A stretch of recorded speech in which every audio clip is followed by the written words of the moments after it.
Thebes revolts, a city razed, a lesson learned. 335 BCE, as Alexander the Great was busy concluding his whirlwind Balkan campaign in the late summer of 335 BCE, securing Macedone's northern borders with a display of military virtuosity. A dangerous spark of rebellion was igniting in southern Greece. The catalyst was a persistent rumor, eagerly spread by anti-Macedonian factions, that Alexander had been killed in action during his battles with the elite. For cities like Thebes and Athens, which had been forced into Philip II's League of Corinth and deeply resented Macedonian domination, this news seemed like a golden opportunity to reclaim their freedom.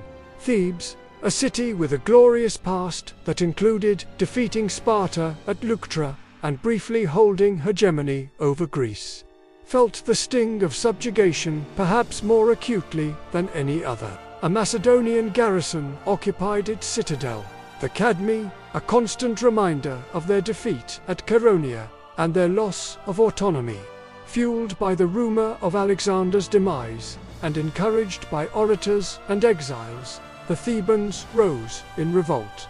They surrounded and besieged the Macedonian garrison in the Cadme and called upon other Greek states, especially Athens, to join them in a war of liberation. Demosthenes in Athens, a perennial opponent of Macedon, secured funds and weapons for the Thebans, though Athens itself hesitated to commit fully. The news of the Theban revolt reached Alexander while he was still in Illyria, hundreds of miles away. His reaction was one of breathtaking speed and determination. Understanding the critical danger posed by this challenge, if Thebes succeeded, all of Greece might rise. He force-marched his army south, covering an estimated 240 miles in just 13 or 14 days, an incredible feat of logistics and endurance. He appeared before the walls of Thebes with his veteran army, shattering the rebels' belief that he was dead or too distant to intervene. The Thebans were stunned. They had expected months to prepare and rally support, not the sudden arrival of the king they thought vanquished. Even now, Alexander initially showed a degree of restraint, perhaps hoping to avoid a bloody confrontation that could further alienate the Greeks, whose support, or at least acquiescence, he needed for his Persian campaign. He blockaded the city and offered terms. If Thebes surrendered the instigators of the revolt, Phoenix and Prothites, the city and its inhabitants, would be spared.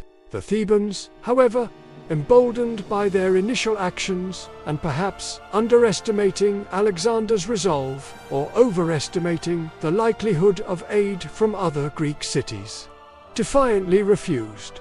From their walls, they taunted the Macedonians and even issued a counter-proclamation, inviting all who wished to help liberate Greece from the tyrant Alexander to join them.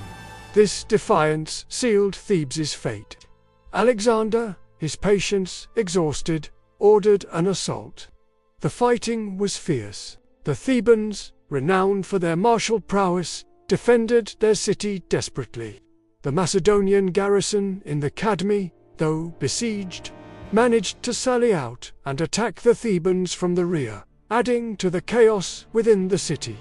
According to some accounts, it was troops under Perdiccas, the future diadoch, who, perhaps exceeding their orders, were the first to breach a weakly defended section of the walls, and other Macedonian forces poured in after them. Once the walls were breached, the battle turned into a massacre.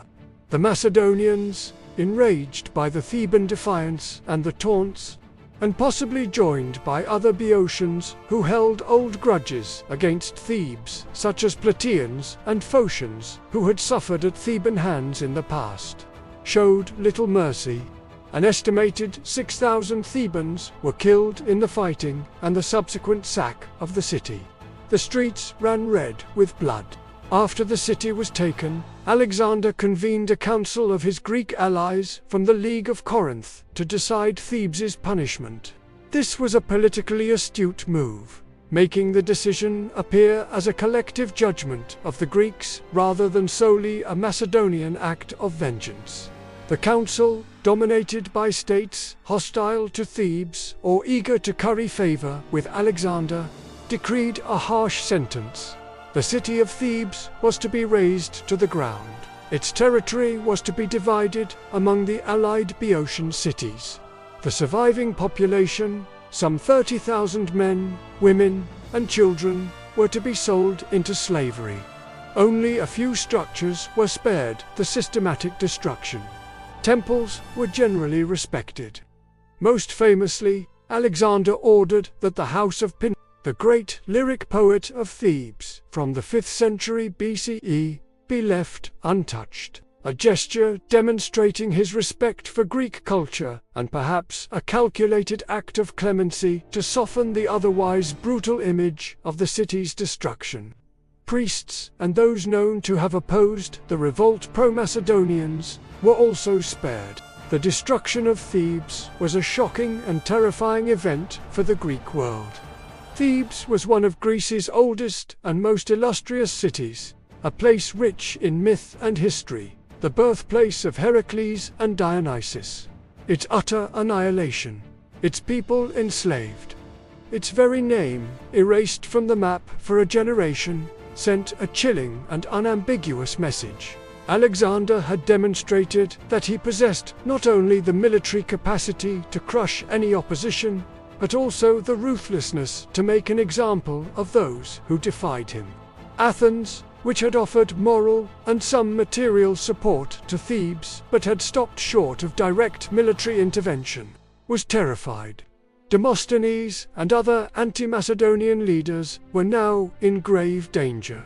The Athenians quickly sent an embassy to Alexander, congratulating him on his Balkan victories and his suppression of the Theban revolt, a humiliating but necessary act of submission. Alexander, perhaps content with the lesson he had taught at Thebes and still needing the Athenian fleet for his Asian campaign, treated Athens with relative leniency. He demanded the surrender of the leading anti-Macedonian orators, including Demosthenes, but was eventually persuaded, reputedly by the diplomat Demades, to relent on this demand, accepting instead the banishment of only one general, Cheradamis. The Theban revolt and its brutal suppression effectively crushed any immediate prospect of widespread Greek resistance to Macedonian rule. The lesson of Thebes was learned. While resentment undoubtedly lingered, the Greek states were cowed into obedience. Alexander had secured his European frontiers and his Greek power base with a display of speed, military might, and terrifying severity. The path to Asia was now clear. The young king had shown he was his father's equal in war and even surpassed him in the chilling resolve to use exemplary terror when he deemed it necessary. Hope you enjoyed our video. For more such videos, please like and subscribe our channel. Take good care of people and environment around you. Plant a tree, even if you see the day of judgment imminent, saying of Prophet Muhammad. Peace be upon him, who also said, "Don't waste water, even if you're sitting next to a running stream." Got any ideas to make our vlogs better? Let me know. Stay blessed always.